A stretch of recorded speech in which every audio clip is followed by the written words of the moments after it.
Hi, my name is Holly. I'm a registered nurse, and today I'm going to be giving you a brief overview of what a typical shift might look like working in psychiatry. So I've worked across a few different types of settings, so inpatient, residential, emergency psychiatry, and there are definitely some things that stand true between all these different settings.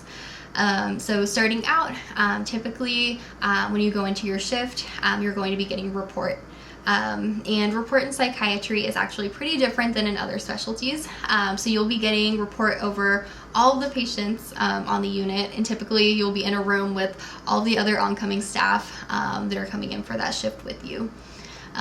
So they do this because in psychiatry you're working in what's a milieu environment. So all of your patients are going to be interacting with one another, so having groups, eating meals with each other, hanging out in the day area. So it's really important to know what's going on with everyone, just in case anything happens, just so you can keep everybody safe. So during report, you might also get updates on medication changes, treatment changes, discharge planning, and maybe you have someone that's leaving that day, someone who's coming in, so you might get a quick report on a new admission. But that's kind of briefly what a report might look like. Next thing, you'll typically go onto the unit, and you'll log into your computer, and then you'll get ready for a medication pass.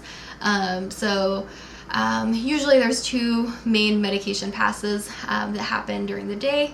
So there's the morning med pass, so that's usually 7, 8, 9 a.m. That's typically, if you're working day shift, you'll do that medication pass.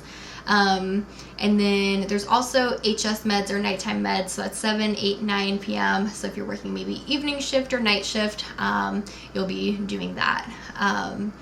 And so usually during that time, most patients on the unit will be receiving some type of medication. There are also some other times throughout the day that patients might have medication scheduled, so maybe lunchtime, dinner time, maybe some insulin or something like that. But typically, not everyone's going to have something scheduled at other times in the day. Usually it's just a few patients here and there. A big chunk of your schedule is kind of focused around medication pass, since you only have a certain time frame or window that you're able to get that done in. And so the rest of the shift is pretty flexible, depending what's going on. So you might have an admission coming at like 10 a.m. or something that you have to get done, get them welcomed on the unit, get a good health history, get them introduced to the provider if they're in.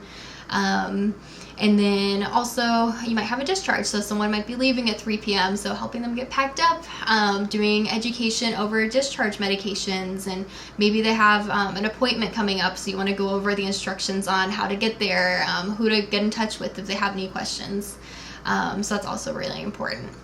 So those are other things that might be scheduled throughout your shift. And then other than that, you kind of have a lot of flexibility.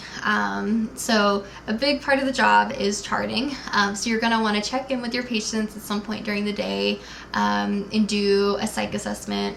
Also check in, how have you been sleeping? How have you been eating? Check on mood. If they've been having any concerning thoughts about maybe hurting themselves or others. Those are all really important things to kind of check in on. And so personally, I usually like to do my charting earlier on in the day and then kind of update it and tweak it as needed, just so that if anything's going on, I can give my full attention to that later on in the day, and make sure that I'm able to help out with situations that might arise. So after charting and all of that, so there's milieu management, which is a very large portion of working as a psych nurse. So milieu management is essentially making sure that everybody in the environment is staying safe. There's quite a few ways that you are going to be doing that.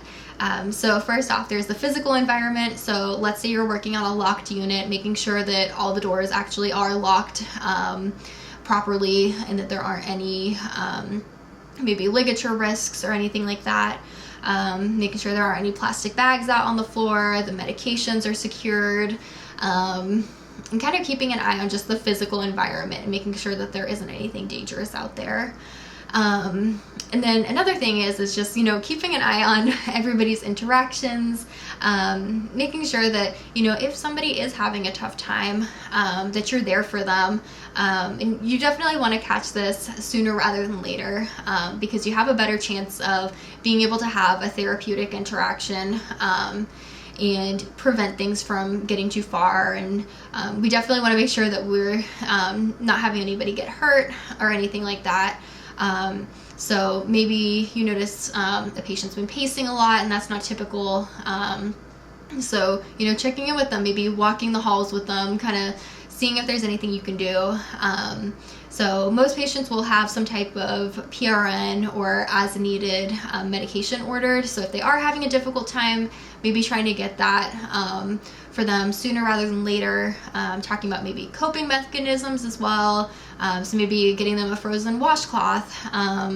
Maybe if your unit has headphones, getting them some music connected. So just trying different techniques just to make sure that everybody's having a good time, and we're keeping everybody safe. And then sometimes it's really great because, we're kind of at a point where the milieu isn't too acute. So you have some time to maybe play cards, play a board game, put a movie on for your patients. Those are great times because you really get to kind of sit and chat with these patients, get to know them, and really get to know how you can help them and support them if they are having a tough time in the future. It's just really great because you get to meet a lot of really amazing people. A lot of the times on these units, these people are people's parents, their children.